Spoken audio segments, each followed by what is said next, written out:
to please have a look at our Substack article on Mark Carney. This is a man who is dedicated to replacing the US dollar with the yuan, the Chinese currency, or what he calls a synthetic hegemonic currency. Only Mark Carney could come up with a term like that. But that's what he's up to. We have been talking about this all for the last week, actually all week. A lot of people have said it can't be true. That can't be what Mark Carney is all about. He seems like such a reasonable man. Well, Mark Carney is a reasonable man for a globalist, but he's focused entirely on advancing a globalist agenda. This is what Mark Carney is all about. And here's Mark Carney on the US dollar.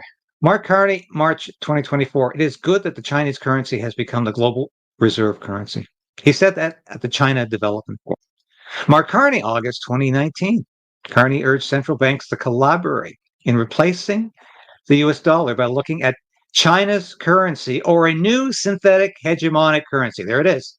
Through a network of central banking digital currencies that would decrease the US dollar's domineering influence on trade worldwide. He said that at the Jackson Hole, Wyoming Economic Summit. Now, you're saying, a lot of people are telling me, this can't be true. This can't be what Mark Carney's about. He said, he was governor of the Bank of England, governor of the Bank of Canada. He doesn't want to destroy the US dollar. Oh, yeah, he does. Yes, he does. And that is entirely what Mark Carney is about. Let me read. And it's good that the Chinese currency has become the global reserve currency. He pointed out that to enhance the renminbi's, this is the Chinese digital currency, it's called a renminbi, status as a reserve currency, and expanding its international use will be one of the most important factors. There's more. This is Mark Carney talking. In his speech, Carney expressed concerns about the booming United States economy.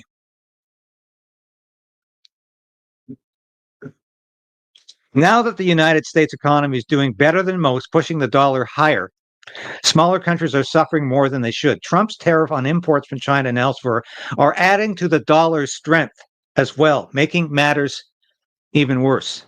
Carney went on to say, and the most likely candidate for true reserve currency status, that renminbi has a long way to go before it is ready to assume the mantle. The initial building blocks are there. Already, China is the world's leading trading nation, overtaking the US at the start of the decade. And the renminbi is now more common than sterling oil future benchmarks, despite having no share in the market prior to 2018. These are Mark Carney's own words. This is Mark Carney's plan. So while he tells you he has great respect for the United States and its economy, that's what he's really up to.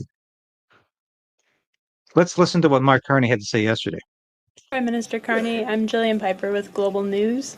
I understand that your assets have been put into a blind trust. I wanted to ask you, what is the value of the assets and where did they come from? How can Canadians know that there's no conflict of interest if they don't know where the assets come from? That's an odd question, or odd way of framing it. The assets are in a blind trust, so... Why is that an odd question? To ask him, where's the money?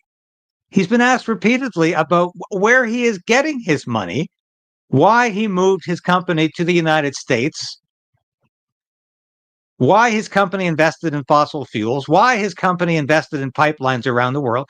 It's a legitimate question. And can I point out that for those who don't follow this, I have 6 months to put, or 120 days to put the assets in a blind trust.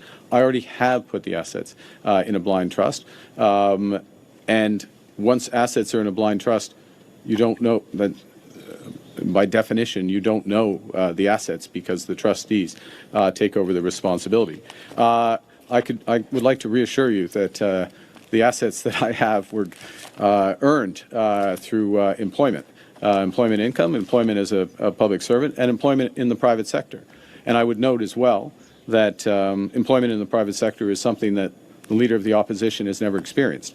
And I would point as well that complying or meeting standards expected of a leader of a party, let alone a prime minister, is something that the leader of opposition is not respected either. Talk about, can you say, distraction? The question was about his finances, because it's very murky. And if you go into our deep dive about Mark Carney, and I'll put that slide up again later, there are a lot of questions about where his company, Brookfield Assets Management, has been investing its money, about its hypocrisy, about its fossil fuels, about its pipelines, and about how it's been paying 5% corporate tax for the last 10 years and sheltering hundreds of millions of dollars in Bermuda. So those are the questions Mark Carney has to answer. Stop distracting people with Pierre Poilievre. No, he's not worked a lot in the private sector. That's not what this is about. This is about you, Mark Carney. And it's not about Pierre Poilievre's security clearance, which, you know, once he gets his security clearance, he becomes in the pocket of the Liberal government. Speaking directly with respect to his refusal, still at a time of great crisis, to get his security clearance, something... Ramsey with the Toronto Star. Prime Minister, speaking of your cabinet, the front line of your cabinet and the vast majority of your cabinet were all ministers during Prime Minister Justin Trudeau's time. How does this represent change? Well, there's a couple of things. One is this first thing, smaller cabinet, more focused on action. Everybody in this cabinet is senior. Everybody in this cabinet is senior, so I don't accept the front line and the implication that there's a front line and another line. The second thing is one of the top issues, of course, is the crisis with respect to the United States and the opportunity with respect to trade diversification. I look forward to speaking with President Trump. Just to be clear, we respect the United States. Now he respects the United States. And he actually corrects a journalist when he says Trump. He says President Trump. Excuse me? Now he respects President Trump. This is all part of the day one persona.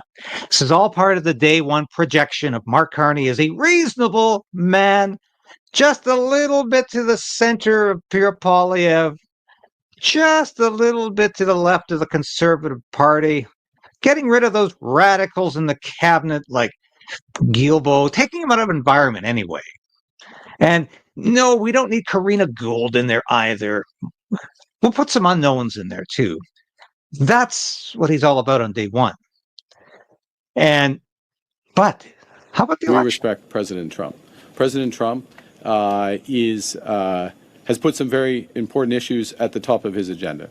I received the questions on a trip to Paris and London in a few days. I received an invitation from the President of France to discuss a variety of issues, both economic, commercial, to reinforce those relationships, also issues related to security in Europe, in Canada.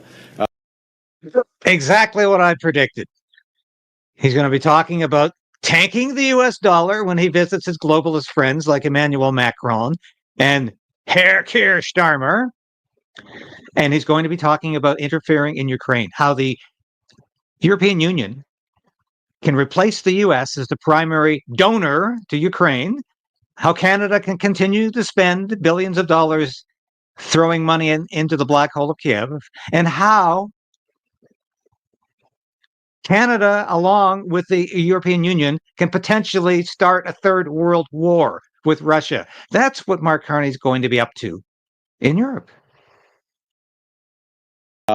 Similar discussions will be had with the Prime Minister in the United Kingdom. This is sensible. Security is a priority for this government, reinforcing our security, as is diversifying our trading and commercial relationships. Of course, with both Europe and the United Kingdom, there are many opportunities. And as I said a moment ago in my remarks, there are historic ties. With respect to the President, I don't have plans to go to the United States. Question. Yeah. Hi, Prime Minister Tom Perry with CBC. Can I ask you what your plans are for the next few weeks? Are you going to be bringing back the House? Are you going to be calling an early election? And if so, when should Canadians expect to go to the polls? Well, they certainly should expect to go to the polls before November. Well, it's a big joke. Yeah, we'll go to the polls before November. But he might change his mind to make that before what? No, does he mean November 2025 or November 2026? November, that could be this year or next year. Carney's not saying. He's being coy about this election date. Very, very coy. He's been very coy all day as his first day as prime minister. And he'll continue to be very coy. the news today is behind me. An exceptional group of individuals who are serving Canada, united, focused cabinet, focused on action, focused on the issues for Canadians. We are, as I said a moment ago, we will be going to take some decisions which directly meet some of the objectives I set out in my remarks, and we've been discussing. All right, so he's off to Europe. Scott Moe had an interesting comment to make about that, because did you know we're in a horrible tariff war, not just with the United States, but with China? Yes, we are. Now, this is bad news. Beijing announced retaliatory tariffs on select Canadian farm imports in response to Canadian duties levied back in the fall against Chinese-made electric vehicles to protect our electric vehicle industry, which nobody wants to protect in Canada because we're not buying electric vehicles. Nobody wants them. So to protect our electric vehicles from Chinese imports that nobody wants to buy either, we're putting tariffs on the Chinese imports, and farmers are suffering as a result of retaliatory tariffs from China. China is hitting Canada with 100% tariffs on canola oil and peas, 25% tariffs on pork and aquatic products. Now that's a result of protecting commodity electric vehicles that nobody wants to buy. And Scott Moe points this out. Why are you going to Europe, he says, Mr. Carney, when you need to fight tariffs from the U.S. and China? I noticed this morning already that his first planned international visit is to the European Union. Not good. Not good. We don't have a trade war with the European Union today. We are in the midst of a trade war with the United States of America and China, the two largest economies in the world and our two largest export markets and trading partners. No, Mr. Carney, or Prime Minister Carney, wants to go to the EU because that's where he's happiest, talking to his globalist friends.